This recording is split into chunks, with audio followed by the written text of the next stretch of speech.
Welcome to Terra, Sauvage. Our site is the National Zoological Gardens, also known as the Pretoria Zoo, located in South Africa, the city of Tshwane, Pretoria. Our vision for the zoo is to re-establish positive public relations by creating permeable boundaries between the community and the zoo, restoring existing ecological green corridors, and establishing green infrastructure. The zoo is a heritage site with notable landmarks including the Old History Museum, Sunny Marks Mountain, and Elephant Indaba.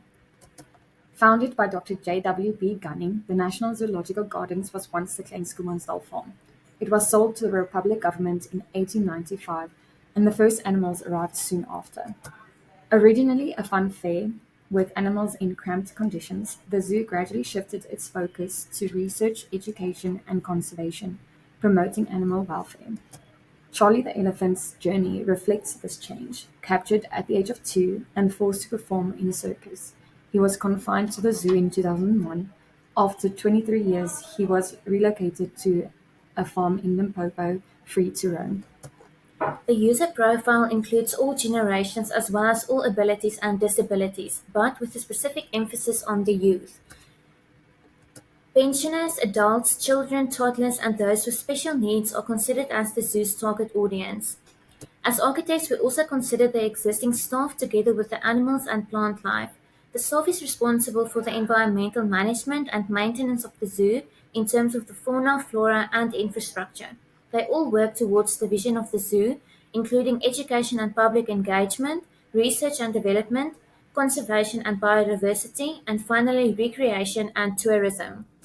Maslow's hierarchy of visitor needs were compared to those who visit museums, which is similar to the zoo's exhibition-like characteristics. It ranges from your physiological everyday needs to an intangible, meaningful experience. Based on the needs, visitors have certain expectations, perceptions, and knowledge of zoos, whether conscious or subconscious.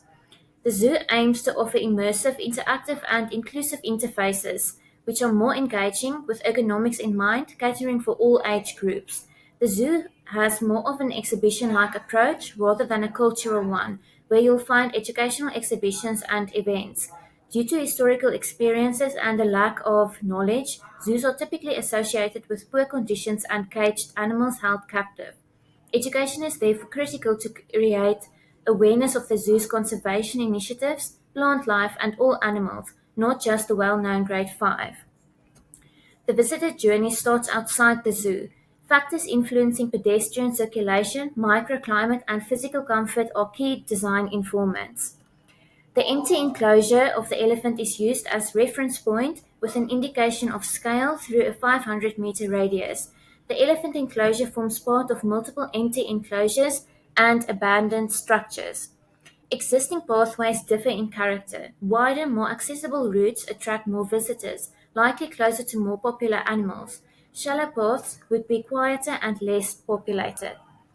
Amenities, ablutions, and parking areas are placed in proximity along the circulation routes, offering pause areas in between enclosures. Microclimate is human-centered and influences the human body, animal habitats, and planting. Public open areas are typically exposed to the sun, creating areas for pause, picnics, and play. Vegetation offers shade and therefore cooler spots. The Oppi's River and water bodies cause a drop in environmental temperature. The contours indicate the degree of accessibility and views to be expected. Steep slopes will be less populated due to difficult access, while gentler slopes are easily accessible to larger audiences. Section AA shows the difference in levels as well as the views one can expect at different heights.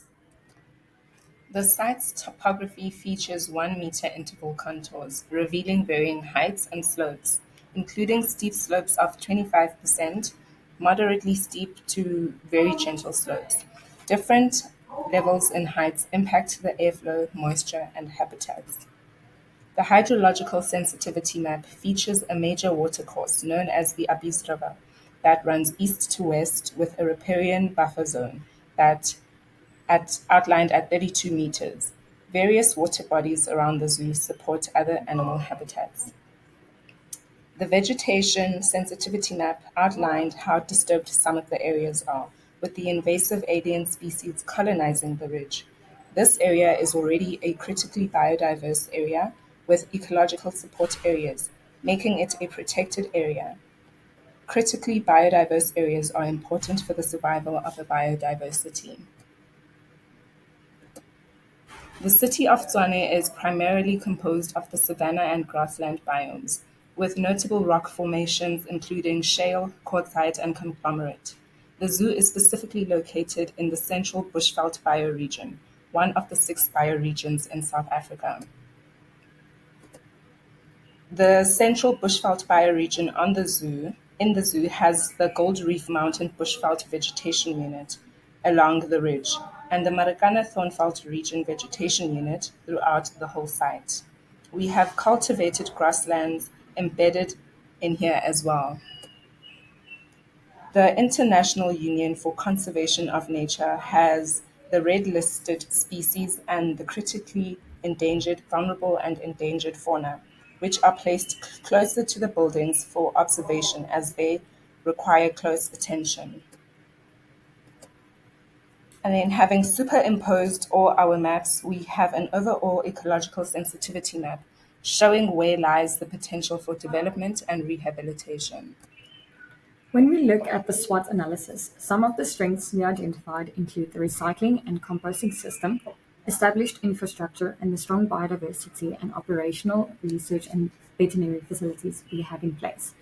On the flip side, some of the weaknesses include the lack of infrastructure maintenance, insufficient signage, and limited access. For opportunities, there's potential for renovating existing infrastructure, reusing dilapidated greenhouses and empty enclosures, and rehabilitating the Opis River. We also have opportunities to add more off-site parking, create additional entrances, and restore pedestrian bridges.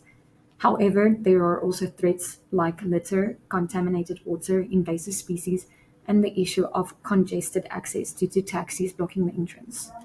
Here you will find an accumulated summary of the SWOT analysis. We identified 3 strategies in response to the site analysis to enhance existing systems and infrastructure. Strategy 1. For the zoo to become a noticeable landmark within our city, permeable boundaries should be created between the public and the zoo. We studied the nature of the existing boundaries. Existing sidewalks along the zoo has potential for more pedestrian-friendly, however controlled access points to the zoo. Permeability can be achieved through branding that is unique to the zoo. The original signage has a strong presence that can be brought back into the new brand identity. The visitor journey starts outside the zoo, creating the opportunity to guide people towards the zoo through brand colors along street interfaces while considering inclusive design principles for people with visual and physical impairments, supporting the concept of a walkable city. Lastly, blurred boundaries between the zoo and surrounding context depends on transparency in public relations, community participation, and honest communication. With strategy 2, we looked at rehabilitation zones across the Apis River extending outside the zoo and into the zoo, and we looked at the ridge as well. The River Restoration one includes, or it rather takes the National Water Act Part 4 pollution prevention into account, where we can control and prevent pollutants into the river.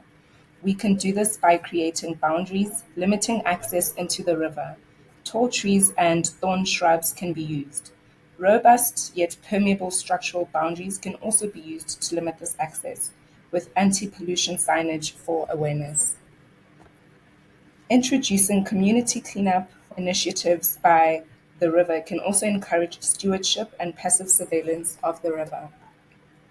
Looking at the ridge restoration, that will include physically connecting the fragmented habitat of the ridge to encourage the migration of smaller animals and birds, while the closed-off area restores its habitat. We also have elevated pathways that will be used to reduce foot traffic on this disturbed area, but allow visitors to immerse themselves into this habitat. The removal of alien invasive species will also encourage indigenous, dominant, and pioneer plant species to thrive. Strategy 3, Green Connections, is centered around using green infrastructure to create vital connections within the zoo's environment. This not only links larger green corridors like the Ridge and the Harpies River as previously discussed, but also aims to establish smaller, more localized green pathways between animal enclosures. By enhancing these connections, we create a more cohesive and sustainable environment that supports both wildlife and human visitors. To achieve this, we focused on the lower ground floor level, where we can protect the existing biodiversity by maintaining natural habitats and incorporating hardscaping elements such as permeable pavements. These features will allow water to flow naturally, reducing runoff and supporting the ecosystems by protecting and promoting plant growth. Additionally, we aim to rehabilitate and repurpose empty enclosures throughout the zoo. These underutilized spaces offer opportunities for creating new habitats or green spaces that foster biodiversity. Repurposing these areas will help restore ecological balance and allow for the integration of more plant species or small animal enclosures that can contribute to the zoo's broader conservational goals. At the upper connection level, we will introduce tree branches as natural pathways for fauna, facilitating movement across different sections of the zoo. This innovative initiative not only connects different animal habitats but also aids to the reintroducing of native species, ensuring that both flora and fauna can thrive and maintain healthy, diverse ecosystems throughout the zoo. In conclusion, the Project Precinct Framework Map summarizes the three strategies superimposed over the site analysis conducted.